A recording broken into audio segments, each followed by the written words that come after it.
সামনে একটাই চ্যালেঞ্জ, 4 ঘন্টার বিজেপিদের নিয়ন্ত্রণ করা। দিকে দিকে কিছু নতুন বিজেপি তৈরি হয়েছে, তাদের নিয়ন্ত্রণ করা।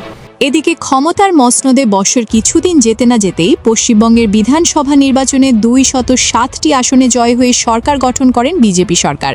কিন্তু ক্ষমতার চেয়ার শক্ত করে বসতে না বসতেই পশ্চিমবঙ্গের সংখ্যালঘু মুসলিম সম্প্রদায়ের বুকে যেন পেরেক মারার চেষ্টা করছে এই বিজেপি সরকার।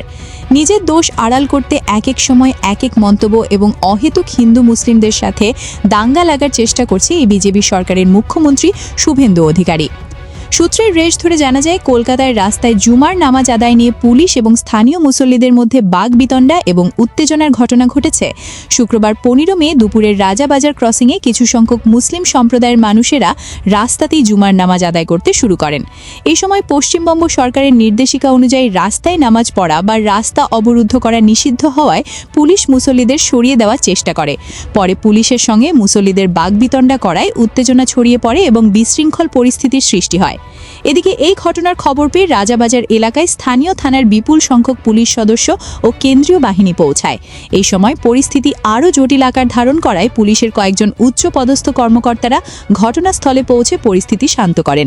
পশ্চিমবঙ্গ সরকারের নবমুখ্যমন্ত্রী শুভেন্দু অধিকারীর শপথ নেওয়ার পরের দিনই প্রশাসনিক বৈঠক করে তিনি জানিয়েছিলেন, রাস্তা আটকে নামাজ পড়া কোনোভাবেই মেনে নেওয়া হবে না।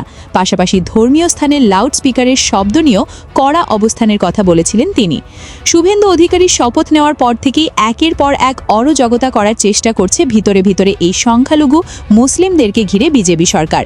যে পশ্চিমবঙ্গে আগে কখনো এমন সিদ্ধান্ত নিতে পারেনি কোনো নির্বাচিত সরকার, সেখানে নয়া হরিদাস পাল এই বিজেপি সরকার এসে এইসব রোড ম্যাপ পাল্টানোর চেষ্টা করছে, যা কখনোই মেনে নেবে না মুসলিম সম্প্রদায়ের মানুষ। যেখানে ঈদের আনন্দ ভাগাভাগি করতে পবিত্র ঈদুল আজহায় কোরবানি করা মুসলিমদের জন্য একটি আনন্দের মুহূর্ত, সেখানে সেই আনন্দকে মাটি করতে চায় এই শুভেন্দু। একাধিক সূত্রের বরাদে আরও জানা যায়, ভারতের পশ্চিমবঙ্গের সম্প্রতি ক্ষমতায় এসেছে কট্টর হিন্দুত্ববাদী বিজেপি। নানা বিতর্কিত বক্তব্য কর্মকাণ্ডে আলোচনায় থাকা শুভেন্দু অধিকারী হয়েছেন মুখ্যমন্ত্রী। ক্ষমতায় এসেই বিজেপি ঈদুল আজহাকে সামনে রেখে পশু কোরবানি ও জবাই সংক্রান্ত কঠোর নির্দেশনা জারি করেছে। নতুন নির্দেশনায় বলা হয়েছে, সরকারি অনুমোদন ছাড়া গরু, ষাঁড়, বলদ, মহিষ ও বাছুর কোরবানি করা যাবে না। একই সঙ্গে উন্মুক্ত বা জনসম্মুখে পশু জবাইয়ের উপরও নিষেধাজ্ঞা আরোপ করা হয়েছে। ভারতীয় গণমাধ্যমের খবরে বলা হয়েছে, কোরবানির জন্য পশু উপযুক্ত কিনা সেই বিষয়ে স্থানীয় পৌরসভার চেয়ারম্যান বা পঞ্চায়েত সমিতির সভাপতির সঙ্গে সরকারি ভেটেরিনারি সার্জনের যৌথ সনদ বাধ্যতামূলক করা হয়েছে।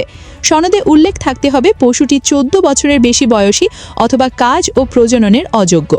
সরকারি নির্দেশনায় আরও বলা হয়েছে, নির্ধারিত কসাইখানা বা প্রশাসন অনুমোদিত স্থানের বাইরে পশু জবাই করা যাবে না। খোলা জায়গার রাস্তা কিংবা জনসমাগম স্থলে কোরবানি দিলে আইনগত ব্যবস্থা নেওয়া হবে। পশ্চিমবঙ্গ প্রাণী জবাই নিয়ন্ত্রণ আইন 1950 এবং কলকাতা হাইকোর্টের 2018 সালের নির্দেশনার আলোকে এই সিদ্ধান্ত কার্যকর করা হচ্ছে বলে জানিয়েছে প্রশাসন।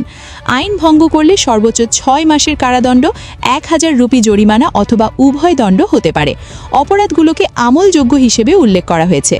এদিকে প্রশাসন জানিয়েছে, কোরবানি ঈদ উপলক্ষে অবৈধ গবাদি পশু বাণিজ্য, অননুমোদিত কসাইখানা ও চাঁদাবাজির বিরুদ্ধে জিরো টলারেন্স নীতি অনুসরণ করা হবে। আইন শৃঙ্খলা পরিস্থিতি স্বাভাবিক রাখতে এবং স্বাস্থ্যবিধি নিশ্চিত করতেই এইসব পদক্ষেপ নেওয়া হয়েছে বলে দাবি করা হয়েছে। এখানে যদি আমরা প্রশ্ন করি, পশু কোরবানি কেন করা হয় ইসলাম ধর্মে, উত্তরে বলা হয়েছে, ইসলাম ধর্মে আল্লাহর সন্তুষ্টি অর্জন, তার নৈকট্য লাভ ও ত্যাগ ও আত্মসমর্পণের প্রতীক হিসেবে এটি ইবাদত হিসেবে পালিত হয় এবং কুরবানির মূল উদ্দেশ্য হল নিজের প্রিয় বস্তুকে আল্লাহর রাস্তায় ত্যাগ করার মাধ্যমে মহান আল্লাহর নৈকট্য ও সন্তুষ্টি অর্জন করা, যা ইসলামের বিধানে রয়েছে। সেই ইসলামের দেওয়া নির্দেশনা এবার বেঁধে রাখতে চায় এই বিজেপি সরকার। এদিকে সংখ্যালঘু মুসলিম সম্প্রদায়ের মানুষের সাথে অমানবিক আচরণ আর অন্যদিকে মুসলিমদের বিধানে নিষেধাজ্ঞা, সব কিছুর তোয়াক্কা না করেই এবার আইনের দুয়ারে একাই বাঘিনী কন্যার মতো লড়াই করছেন প্রাক্তন মুখ্যমন্ত্রী মমতা বন্দ্যোপাধ্যায়। হাইকোর্টে আইনজীবীর কালো কোট পরে এইসব শয়তানদের শায়েস্তা করতে চার্জশিট দাবি করেন বলে একটি সূত্রের বরাদে জানা গেছে। সেখানে উল্লেখ করা হয়, এই বিজেপির নেতা শুভেন্দু অধিকারী তিনি ভোট জালিয়াতির মাধ্যমে এই নির্বাচনে অবৈধভাবে ভোট কেন্দ্র দখল করে সেই সাথে নির্বাচন অফিসে আলাপ আলোচনা করে এই সুষ্ঠু ভোটকে একটি চক্রান্ত করে বিপুল ভোটে জয়লাভ করেন এবং তিনি ভোটে জয়ী হয়ে একতরফা সংখ্যালঘু মুসলিম সম্প্রদায়ের সাধারণ খেটে খাওয়া মানুষের সাথে অবিচার করছেন বলে দাবি করেন এই বাঘিনী কন্যা মমতা। চলেন এই ঈদে কোরবানি ও রাস্তায় নামাজ পড়া নিয়ে সেখানকার মুসলিম সম্প্রদায়ের সাধারণ আমজনতা কী বলেন সেটাও একটু শুনে আসা যাক।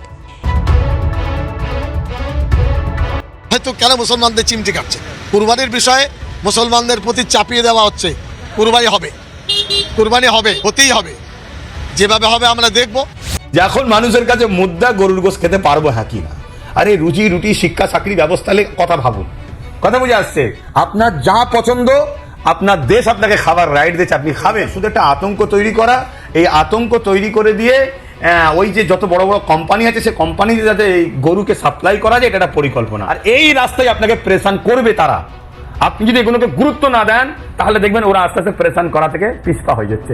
আমি আপনি গুরুত্ব দিচ্ছি বলেই তোরা আমাদেরকে বেশি প্রেশান। বাজারে যেতে হবে, যে দেখতে হবে, এবং পঞ্চায়েত থেকে সিস্টেম করে দিতে হবে। বাজারে যে বাজারগুলো হয় সেই বাজারগুলোতে 14 বছরে কমে যেন কোনো গরু না নাবে, কোনো পশু যেন না আসে, ওটা সরকারের দায়িত্ব নিতে হবে। 5 বছরের জন্য কেউ সরকার, কাল 5 বছরের জন্য অন্য কেউ সরকার।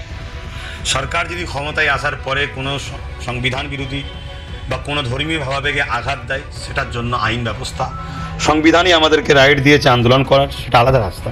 সরকারিভাবে কোনো ঘোষণা দেওয়া হয়েছে বলে আমার জানা নেই। ধর্ম, আপনার উৎসব আপনার কাছে, যেমন আপনার ধর্মীয় উৎসব করতে গিয়ে অন্য কারোর উপর ডিস্টার্ব না হয়, সেটাকেও মাথায় রাখা দরকার।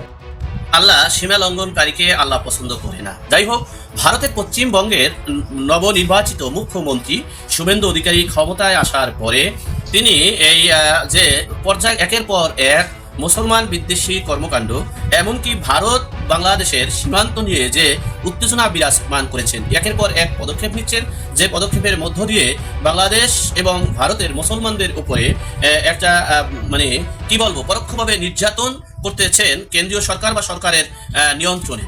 হঠাৎ করে বিভিন্ন পদক্ষেপ নেওয়ার মধ্য দিয়ে সামনের কোরবানি, সেই কোরবানিকে কেন্দ্র করে ভারতের পশ্চিমবঙ্গে গরু জবাই করতে পারবে না, কোরবানি দিতে পারবে না, এবং কোরবানি যদি দেয় তাহলে জেল জরিমানা দিতে হবে, সেই আইন পাশ করে পশ্চিমবঙ্গে এবং বাংলাদেশে মুসলমানের উপরে পরোক্ষভাবে যে ধর্ম অনুভূতির আঘাত এনেছেন, এমনকি বিভিন্ন সেক্টরে এই মুখ্যমন্ত্রী শুভেন্দু অধিকারী বিভিন্ন রকমের বিতর্কিত সিদ্ধান্ত নিয়েছেন। এতে প্রত্যেকটা সেক্টরে বাংলাদেশ এবং পশ্চিমবঙ্গে একটা উত্তেজনা বিরাজ করছেন। চলুন কি এত বড় ধরনের সিদ্ধান্ত নিয়েছে এবং মুসলমানদের উপরে কেনই এত বিদ্বেষী হচ্ছেন সে বিষয়ে সংক্ষেপে একটু বিশ্লেষণ করার চেষ্টা করছি। এত কিছু শোনার পর যারা মানুষ হয়ে আল্লাহর দেওয়া বিধানকে নিয়ে প্রশ্নবৃত্ত করে তাদের কোনো ক্ষমা নেই আলেম সমাজে।